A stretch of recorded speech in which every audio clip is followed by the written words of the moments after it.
Good morning students. पिछली video में हमने क्लास 7th की चैप्टर्स 11 पैरामीटर्स एंड एरिया मैंने आपकी एक्सरसाइज कंप्लीटली करा दी थी। अब मैं आपको पहले थोड़ा सा सिलेबस का रिवाइज करा देता हूँ। जो आपकी थर्ड टर्म्स में तीन चैप्टर्स आएंगे। चैप्टर 11 है पैरामीटर्स एंड एरिया, चैप्टर 12 है आपका एल्जेब्रिक एक्सप्रेशन एंड चैप्टर 13 है एक्सपोनेंट्स एंड पावर। ये तीन चैप्टर्स आपके थर्ड टर्म्स में आने वाले हैं और इन्हीं तीन चैप्टर्स की आपको तैयारी करनी है। अब मैं कुछ आपको क्वेश्चंस की प्रैक्टिस कराने के लिए रिवीजन करा देता हूँ। सपोज कीजिए सबसे पहले आपके एमसीक्यू क्वेश्चंस आएंगे, 10 क्वेश्चंस एमसीक्यू टाइप के आएंगे, फिर आपके वेरी शॉर्ट आएंगे और लास्ट में आपके जो है लॉन्ग क्वेश्चन टाइप में आएंगे इसमें, और फिल इन द ब्लैंक्स भी आ सकते हैं। ओके स्टूडेंट, तो आप कुछ क्वेश्चन की मैं आपको रिवीजन चलते हैं। एमसीक्यू क्वेश्चंस की ओर चलेंगे। अगर यहाँ पे हम बात करते हैं क्वेश्चन नंबर की, क्या आएगा? Parameter of square. Parameter of square, parameter of square यानी कि स्क्वायर का पैरामीटर्स क्या होता है। तो आपको केवल फॉर्मूला लिखना है पैरामीटर का स्क्वायर कितना होता है। हमें पता है, क्या बताया था मेरे बच्चों आपको, साइड इंटू साइड होता है। क्या होता है बच्चों पैरामीटर का स्क्वायर? ये तो होता है एरिया। पैरामीटर का स्क्वायर का पैरामीटर हमें फाइंड करना, तो क्या होता है 4 इंटू साइड। क्या होता है बच्चों? 4 इंटू साइड होता है। और आपसे कहता है कि एरिया ऑफ स्क्वायर बताइए। Area of square, area of square. तो स्क्वायर का एरिया क्या होता है? साइड इंटू साइड होता है, साइड इंटू साइड होता है। Parameter of square 4 into side होता है एंड एरिया ऑफ स्क्वायर क्या होता है बच्चों यहाँ पर? साइड इंटू साइड होता है। इसके अलावा जितने भी हमने फॉर्मूले पढ़ रखे हैं ज्योमेट्री की शेप्स के, वो अभी सभी फॉर्मूले लर्न कर लें अपने। अब आपका क्वेश्चन आता है area of parallelogram. Area of parallelogram ये मैंने आपको पढ़ाया था बच्चों। Area of parallelogram, PARALLELOGRAM, area of parallelogram क्या होता है बच्चों? Base multiply of height. ये फॉर्मूला था बेस इंटू हाइट। अब क्वेश्चन में आपको बेस गिवन है, सपोज कि कुछ भी नंबर्स दे सकता है। बेस आपकी 5 दे दिया, हाइट आपकी कुछ भी दे दियो 3.2 मान लीजिए, ये आपकी हाइट होगी। अब दोनों की क्या करनी है बच्चों? आपको मल्टीप्लाई करनी है। मल्टीप्लाई करेंगे 5 2 जा 10 की 0 1 कैरी, 5 3 जा 15 और 1 16 हो जाता है। 1 के आगे पॉइंट लगाए तो आपका आंसर कितना आता है? 16 सेंटीमीटर स्क्वायर। देन आपका आंसर बन जाता है ये मैंने एग्जांपल के रूप में बताया। कोई भी डिजिट आपको मिल सकती है। तो आप एरिया ऑफ पैरेललोग्राम को लर्न कर लीजिए, इसका फॉर्मूला लर्न कर लीजिए। क्वेश्चन किस तरह से आ सकता है? नेक्स्ट क्वेश्चन की ओर चलेंगे। अगर ये रेडियस हमें सर्किल की गिवन होगी, कहेगा उसकी सर्किमफ्रेंसिस फाइंड कीजिए। सपोज कीजिए सर्किल है, सर्किल की रेडियस हमें गिवन है बच्चों कितनी? 7 सेंटीमीटर। कितने गिवन है? 7 सेंटीमीटर गिवन है। और आपसे कहेगा फाइंड दी सर्किमफ्रेंसिस। सर्किमफ्रेंसिस, ठीक है, FERENC। सर्किमफ्रेंसिस हमें फाइंड करनी है। अब सर्किमफ्रेंसिस का फॉर्मूला क्या होता है? C = 2πr। ये सर्किल की सर्किमफ्रेंसिस का क्या होता है बच्चों? रूल होता है, हमने पढ़ा था। देन 2 एज इट इज रखना है। पाई की वैल्यू मैंने आपको क्या बता रखी है बच्चों? 22/7। देन आर कितनी गिवन है? 7। 7 से 7 कैंसिल आउट, तो कितना हो गया? 22 की 2 में मल्टीप्लाई करेंगे 44। तो 44 सेंटीमीटर आपकी सर्किमफ्रेंसिस आंसर बन जाती है। इस तरह के क्वेश्चंस आप कंप्लीटली रेडी करें। जितनी टाइप मैंने जहां तक कंप्लीटली एक्सरसाइज कराई है बस वहीं तक आएगा, फालतू आपका कुछ भी नहीं आने वाला, ठीक है। क्वेश्चन नंबर की ओर चलते हैं। अगर फोर्थ की बात करें तो लिखा आता है एक्सपोनेंशियल फॉर्म। एक्सपोनेंशियल फॉर्म में आपको कन्वर्ट करना है। एक्सपोनेंशियल फॉर्म में सपोज करो नंबर ले लेते हैं, कोई 1000 ले लेते हैं। तो क्या 1000 को काय में चेंज करिए बच्चों? एक्सपोनेंशियल फॉर्म में लिखिए। तो एक्सपोनेंशियल फॉर्म्स क्या होती है? 10 की पावर के रूप में। कितनी जीरो है? 1 2 3 जीरो है, तो कितना आंसर हो गया? 10 की पावर 3। इसे हम क्या कहते हैं? एक्सपोनेंशियल फॉर्म कहते हैं। तो आंसर कितना हो गया बच्चों इसका? 10 की पावर 3 हो गया। यहां पर एक जीरो और बढ़ जाएगी तो 10 की पावर कितनी हो जाएगी? 4 हो जाएंगी। एक जीरो 5 जीरो होंगे तो 10 की पावर 5 हो जाएंगी। अब नेक्स्ट की ओर चलते हैं। इसी में अगर सपोज कीजिए आपसे कहता है 625 की एक्सपोनेंशियल फॉर्म फाइंड कीजिए। अब इसे कैसे करेंगे, ये तो 0 केस था, लेकिन ये है 6 to 5 का केस। इसके लिए हम एलसीएम मेथड का इस्तेमाल करते हैं। तो 6 to 5 लेंगे, क्या लेंगे बच्चों, हमें 6 to 5 ले लेते हैं, और 6 to 5 के बाद क्या करेंगे, इसका एलसीएम निकालेंगे। 5 से डिवाइड करिए, 5 1 जा 5, 5 2 जा 10, 5 5 जा 25, फिर 5 से डिवाइड कर देते हैं इसको, तो 5 2 जा 10, 5 5 जा 25, फिर 5 5 जा 25, 5 1, ठीक। ओके स्टूडेंट, क्लियर हो गया आपके यहाँ तक। तो क्या नंबर कितने हो गए, 1 2 3 एंड 4, 4 यानी 5 की पावर कितनी होगी बच्चों यहाँ पे, 4। ये हमारा क्या हो गया, एक्सपोनेंशियल फॉर्म में आंसर निकल जाता है। इस तरीके से क्वेश्चंस आपको कंप्लीटली करते जाना है। नेक्स्ट क्वेश्चन की ओर चलेंगे, ठीक है बच्चों। चलिए नेक्स्ट क्वेश्चन करते हैं। क्वेश्चन नंबर 6 की ओर चलेंगे। कोई क्वेश्चन चलेंगे, अगर कोई भी नंबर है non zero integers, non zero integers कहेगा आपसे, नॉन जीरो इंटीजर्स, और कहेगा उस कंडीशन पे ए की, जब पहले रूल को ए की किसी की भी पावर 0 हो देन उसकी वैल्यू क्या होती है 1, 5 की पावर 0 कर दे देन उसकी 1 1, 10 की पावर 100 की पावर 0 कर दे, सबकी वैल्यू क्या होती है बच्चों 1 होती है। यानी किसी भी नंबर की पावर 0 होने पर उसका नंबर आंसर कितना आता है, 1 आ जाता है।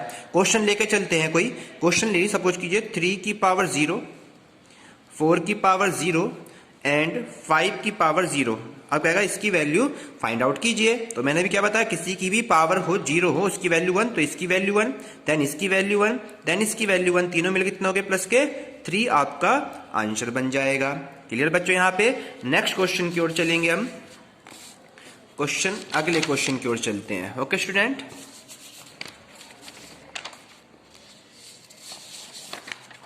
चलिए नेक्स्ट क्वेश्चन की ओर चल देते हैं, फिफ्थ क्वेश्चन की ओर।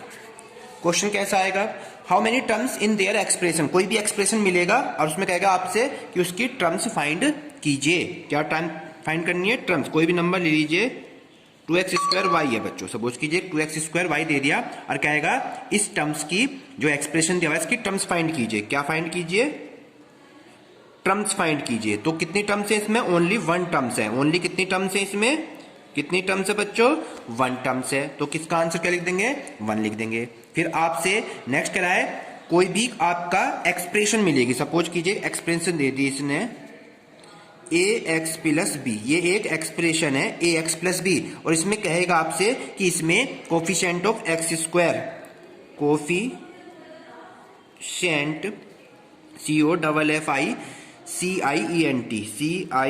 COFFICIENT कोफिशिएंट ऑफ x² का कोफिशिएंट फाइंड कीजिए। अब देखिए इस वाले एक्सप्रेशन में कहीं पर x² आ रहा है, जब x² नहीं आ रहा तो इस x² के कोफिशिएंट की वैल्यू कितनी होगी, आंसर 0 होगा। जब इसमें x² है ही नहीं तो इसलिए कोफिशिएंट ऑफ x² कितना हो गया बच्चों, यहाँ पे आंसर 0 बन जाता है। तो इस तरीके क्वेश्चंस आपके पेपर में आ सकते हैं, तो बड़े ध्यान से क्वेश्चन को करना है।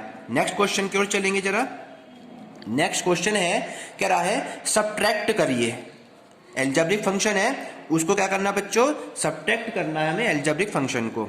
y² फ्रॉम माइनस के 5y², यानी माइनस के 5y² में से y² को क्या करना है बच्चों, यहाँ पे हमें सब्ट्रैक्ट करना है। तो सब्ट्रैक्ट किसमें से करना है, इस नंबर में, इसमें फ्रॉम लिखना, फ्रॉम माने से, इसमें से माइनस के 5y² में से सब्ट्रैक्ट करना है किसको, y² को। अब मैंने बताया था आपको माइनस माइनस क्या जाते हैं बच्चों, प्लस हो जाते हैं, लेकिन साइन माइनस ही रहता है। माइनस माइनस ऐड हो जाते हैं, साइन माइनस ही रहता है। तो 5 ये रे और 1 ये रे, पावर सेम होनी चाहिए। एल्जेब्रिक फंक्शन की पावर सेम होगी तभी हम उसको सब्ट्रैक्ट या ऐड कर सकते हैं। तो ये 5 है और ये 1 है, तो 5 और 1 कितना हो गए, 6y²। हमारा आंसर कितना हो गया, 6y² माइनस के आंसर हो जाते हैं। नेक्स्ट क्वेश्चन की ओर चलते हैं, कोई भी क्वेश्चन ले लीजिए। क्वेश्चन सपोज कीजिए कहेगा आपसे find the circumference of circle whose radius, अब की बार रेडियस अगर आपके पास 14 सेंटीमीटर है और कहेगा आपसे इसकी सर्किमफ्रांसिस फाइंड कीजिए। सी सर्किमफ्रांसिस सी बराबर होता है 2πr, ये फॉर्मूला होता है, पीछे हमने भी डिस्कस किया है। सी निकालना है, 2 एज इट इज, पाई की वैल्यू पाई रहने दीजिए, कितना 22/7, एंड रेडियस कितनी की है बच्चों हमारे पास में 14 सेंटीमीटर। 7 से 2 को 14 को डिवाइड कर दीजिए, 2 आ गया, एंड 2 2 जा 4 एंड 22 की 4 से मल्टीप्लाई करेंगे तो 22 4 जा 88। देन आपका सर्कमफ्रेंस कितनी आ जाती है बच्चों, 88 सेंटीमीटर। इस तरीके से क्वेश्चंस आप करेंगे। नेक्स्ट अगर सपोज कीजिए फिगर के ऊपर भी आपके क्वेश्चन आएंगे पैरेललोग्राम के अंदर से। मैंने आपको फिगर में क्वेश्चन समझा रखे हैं, ये कोई पैरेललोग्राम है, ठीक है बच्चों। ये इसकी हाइट हो जाती है, ये आपकी 7 है एंड ये हाइट आपकी यहाँ पे 4 सेंटीमीटर है। ओके स्टूडेंट, इस तरह से आपका फिगर बना हुआ है, पैरेललोग्राम बना हुआ है। अब वो आपसे कहेगा फाइंड द एरिया, इस फिगर का पैरेललोग्राम का एरिया फाइंड करना है। ये पैरेललोग्राम है बच्चों, तो कह रहा है find the area of parallelogram. तो हमारे पास फॉर्मूला हमें पता होना चाहिए। पैरेललोग्राम का एरिया का फॉर्मूला क्या होता है, 1/2 बेस इंटू हाइट, यही तो होता है। 1/2 बेस 7, देन हाइट कितनी है 4, 2 2 जा 4 और 7 2 जा 14, देन आपका वर्ग स्क्वायर, ये आपका आंसर बन जाएगा। इस तरह के फिगर की आप कंप्लीटली कर लें, चाहे फिगर में आपकी पैरेललोग्राम हो चाहे फिगर में आपका ट्रायंगल आ जाए। तो इस तरह क्वेश्चन करेंगे। क्वेश्चन नेक्स्ट की ओर चल रहे हैं। कुछ आपके अलजेब्रिक फंक्शन होंगे, उन्हें सम करना यानी ऐड करना, प्लस करना कैसे करते हैं। सपोज कीजिए नंबर है 3mn, फिर दूसरा है माइनस का 5mn, फिर नंबर है प्लस का 8mn और नेक्स्ट नंबर है माइनस का 4mn। कह रहा है इन सभी नंबर्स को क्या करिए बच्चों, प्लस करिए। अब प्लस कैसे करेंगे देखिए, 3mn एज इट इज रख लीजिए, बीच में माइनस का है तो साइन माइनस का ही लगाना है, 5mn, फिर ये प्लस का है देन प्लस का साइन लगाना है 8mn, और ये माइनस का है तो माइनस का साइन लगाना है। ओके स्टूडेंट, सारी एल्जेब्रिक फंक्शन सेम पावर यानी mn mn mn और mn सब mn है। तो करेंगे कैसे, प्लस वाले एक साथ प्लस कर लीजिए, माइनस वाले एक साथ माइनस कर लीजिए, प्लस कर लिया यानी कि तो 3 प्लस के हैं और 8 प्लस के हैं, 8 और 3 कितना हो गए 11mn हो गया। ठीक है, अब माइनस के प्लस कर लीजिए एक साथ, 5 माइनस के 4 माइनस के 5 और 4 कितने हो गए माइनस के 9mn। अब ये प्लस के हैं ये माइनस के हैं, तो 11mn में से 9mn सब्ट्रैक्ट हो जाएंगे, तो कितने बच गए यहाँ पे 2mn। ये हमारा क्या हो जाता है बच्चों, आंसर बन जाता है। इस तरह क्वेश्चंस भी आप कंप्लीटली करेंगे। एक नेक्स्ट क्वेश्चन की ओर चलने वाले हैं अब हम यहाँ पे। नेक्स्ट क्वेश्चन देखिए जरा, एक्सप्रेशंस करने के लिए आएंगी आपकी, क्या आएगा फाइंड द वैल्यू ऑफ, इस एक्सप्रेशन की वैल्यू फाइंड कीजिए। और मैंने बताया था किसी की भी पावर कितनी हो उतनी बार उसको मल्टीप्लाई कर देते हैं। कितनी बार मल्टीप्लाई, 6 बार, 2 2 देन 2 1 2 3 4 5 6 बार मल्टीप्लाई करिए, 2 2 जा 4 4 2 जा 8 8 2 जा 16 16 2 32 32 2 जा 64, देन आपका आंसर कितना बन जाता है 64 बन जाता है। बिल्कुल सेम ऐसी एक्सप्रेशन आपकी एल्जेब्रिक में मिलेगी। एल्जेब्रिक में सपोज कीजिए कि एक्सप्रेशन है a multiply a multiply a multiply c multiply c multiply c और मल्टीप्लाई d। अब इसको भी हमें एक्सप्रेशन को क्या लिखना है, पावर के रूप में लिखना है, एक्सपोनेंशियल फॉर्म में लिखना है। तो एक्सपोनेंशियल फॉर्म में लिखेंगे 1 2 3, तो a है तो a की पावर 3 मल्टीप्लाई ऑफ c हमारे पास 3 एंड d अकेला, देन आपको आंसर लिखना है a cube C cube and D. ये हमारा एक्सपोनेंशियल फॉर्म में लिखा जाता है। सबट्रैक्ट करना मैंने आपको सिखा दिया है, ऐड करना मैंने सिखा दिया है। एक क्वेश्चन और ले लेते हैं, क्वेश्चन इंपोर्टेंट है, क्या रहेगा, इफ यदि m बराबर 2 है, if m equal to 2 then the value of then the value of, value हमें फाइंड करनी है 9 माइनस 5m की, इसकी वैल्यू हमें फाइंड करनी है। बस m की जगह क्या रखना है आपको, पुट कर दीजिए, पुट दिस वैल्यूज m2, तो यहाँ पे 9 as it is 5 as it is और m की जगह हमें 2 रख दिया, 9 ऐसी माइनस 5 2 जा 10 और 9 में से 10 को सब्ट्रैक्ट करना है, देन माइनस का 1 आ जाता है। ये हमारा क्या हो जाता है बच्चों, वैल्यू निकल के फाइंड हो जाती है। क्लियर हो गया बच्चों आपके। अगर मैं एक्सपोनेंशियल फॉर्म में दे रखा है उसको सिंप्लीफाई करना है, कोई भी एक्सपोनेंशियल फॉर्म है 3 की पावर 2 मल्टीप्लाई ऑफ 3 की पावर 4 मल्टीप्लाई ऑफ 3 की पावर 8। अब कहेगा आपसे इसको एक्सपोनेंशियल फॉर्म में कन्वर्ट कीजिए। तो जब बेस सेम होते हैं, जब बेस सेम हो तो पावर ऐड हो जाती हैं। क्या हो जाती है बच्चों, पावर ऐड हो जाती हैं। देन आपका आंसर कितना हो जाता है, सबको ऐड कर दो, 2 और 4 8 4 2 और 4 6 और कितने उनके 14, तो आपका आंसर कितना हो गया 3 की पावर 14। क्लियर हो गया बच्चों, इसको हम कहते हैं एक्सपोनेंशियल फॉर्म में लिखना। तो इस तरह क्वेश्चन अपनी नोटबुक में कंप्लीटली कर लें, कल मैं आपको नेक्स्ट क्वेश्चन कराऊंगा। Thank you.